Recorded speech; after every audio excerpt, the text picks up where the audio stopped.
तर आज ना 31 डिसेंबर आहे, वर्षाचा शेवटचा दिवस आणि वर्षाच्या शेवटच्या दिवशी होती मोठी एकादस म्हणजेच भागवत एकादस, पुत्रता एकादस तुम्ही म्हणू शकता.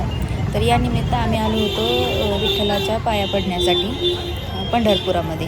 तर हे श्रीकृष्ण मंदिर आहे. प्रथम दर्शन मंदिरसुद्धा याला म्हटलं जातं. तर हे छत्रपती शिवाजी महाराज चौकाच्या पाठीमागेच मंदिर आहे. हे छोटंसंच मंदिर आहे पण खूप छान आहे.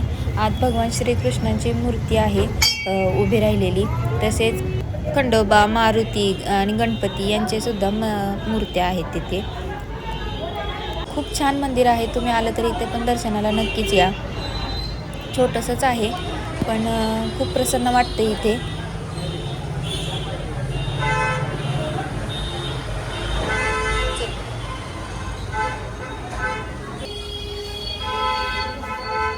श्रीकृष्णांचं दर्शन घेतलं आणि निघालो विठ्ठलाचं दर्शन घेण्यासाठी.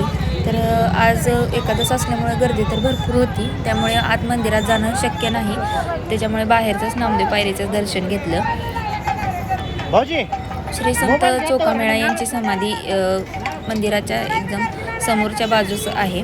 पहिल्यांदा तिथे दर्शन घ्यावं लागतं आणि मग नामदेव पायरीचं दर्शन आणि मग विठ्ठलाचं दर्शन घेतलं आणि तसंच नदीवरती गेलो चंद्रभागेला दिवे सोडण्यासाठी. खूप छान वाटलं तिथे.